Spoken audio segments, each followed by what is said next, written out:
Hey, good morning. It's a nice brisk morning here in Las Vegas, but I got my sweater on today, cup of coffee, and you find people to talk to. So what else can a guy ask for? Hey, wanted to dive into some change order, I guess some change order information that we use. And I think anybody that's been in business long enough knows they can appreciate change orders. Sometimes it's a make or break on whether you make money on a job or not, because you can lose your ass if you don't do a change order for something that got added on by the customer or something, or even sometimes I've had it double the amount of a contract because they just kept adding work and adding work, and you were available to do change orders. So I want to dive into it real quick. I'm going to show you how we do it and a couple different forms, and tell you why it's so important to do change orders and not just shake a hand and go along with whatever anybody says. I'm going to drive over to what I do, and this is actually a form similar, if not almost identical, to what we do over at Las Vegas Fence. So real quick, and again, the reason these change orders are so important is because come the end of the project, it is really, really hard sometimes to get paid. And if a customer says, hey, add a bollard, add a gate, do this, you can't guarantee he's going to pay you in the end. Because I mean, you may have a great relationship with him right now, but all it takes is one little incident with one of your installers or something, and he's going to do anything he can, or somebody's going to do anything they can to try to not pay for something. So this is something that I do to cover us. So real quick, this is one of our change order forms. I just put change order. This happens to be number one. I put number one in there. I'll do the date, and I'll go over what we end up doing. 11/30. Damn, it's the 30th already. Okay, 11/30/23, and this would be for, I put either a contract or quote number in there. This case, we'll call it LVF 1254345. We'll say that was the actual contract, and typically you want that to match. If you don't do a separate contract or number as the quote number, then use the quote number. And here's these two boxes. You're either going to add or deduct. And here I'll get into why it's so important, this add and deduct, because I'm going to check this for what I'm going to add. I'm going to say I'm going to add, this customer wanted to add three walk gates. We'll say he wanted to add three. We're going to add 3 5-foot walk gates, we'll call it. I know that's a large gate, but that way we get 15 feet. Add 3-foot, 5-foot walk gates, and that's pretty much it. I'm going to put a amount of $1,500 in here.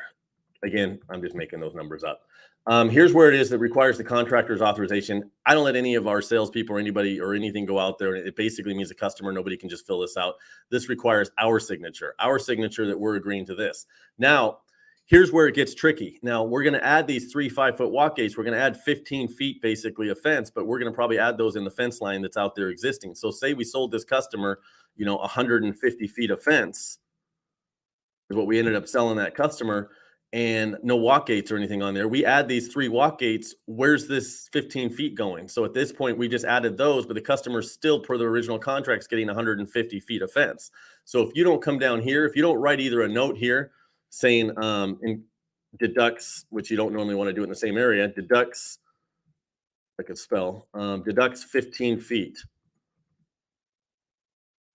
of 6-foot chain link. If you don't write that right there, or come down to and check the deduct button as well and put deduct 15 feet of fence, and then put a 0 amount in here so he knows he's not getting any money back, no credit, no anything for that. Put a 0 right there, and have it show up so he's not getting any, not coming back at the end and saying you owe him some money.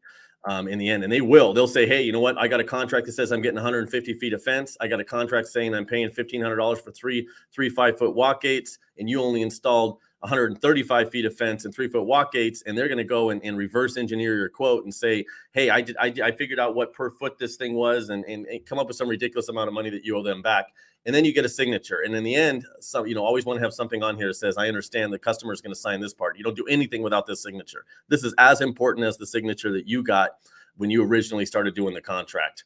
You're going to say things like, I understand that this change order will become part of the original contract. And I always throw something in there that says any additional listed amount is going to be per the original contract terms. And the reason I put that in there is because if your original contract terms were 50% down, and the balance on completion, this $1,500 is that 50% of that $1,500 comes due the moment he signs that. And if you don't put that on there, they could just say, hey, I've done projects where the project was $10,000 and the change order work was almost the same. and you didn't get a deposit on the rest of it because we didn't have something saying that we wanted to do get a deposit on the original, on the additional work. So anyway, that's important. And any deductions will be deducted only from the final bill. That's one of them. And then there's a simple one that I don't necessarily use. I think it was one of my older ones where you same thing. You put in the date, the customer name, the address, job number, change order number, and you just list everything out individually, and then come up with a total amount. But you don't have an add and a deduct amount separately. I like the add and the deduct amount separately. This one's again, you got some terms saying it'll meet the original contract amount, and that this change order will not hold up. There's different terms you can put in there. Change order will not hold up any payments on anything else. Anyway, looks like Facebook user, I don't know who that says, we are looking at adding change order clause of $500 on top of the costs. We have, yep, that's, I mean, anything, it's, yeah, anything you can do on that. That'd be great I'd love to see what you end up doing on that clause. Send it over to us. We'd love to let everybody know. And says, we have had a few commercial and residential clients that are always changing things. Does anyone else do this? I've never heard of a $500 clause, but yeah, I mean, if you can get it, great. Anything's better. You want to document everything. So anyway, that's it for me. I just thought I would share some of that information. Let me get this thing closed out. I thought I'd share some of that information with you guys. Hopefully that's helpful for somebody. Some of these documents will be up there on Fence University. You can modify. Email us at support@fenceworkers.org. If you see one of these documents you ever see us working on and you want us to send it over to you, or of course, support@fenceshow.com. The girls are always on that one. Quickly responding to people. Have a great day. I'll talk to you guys later.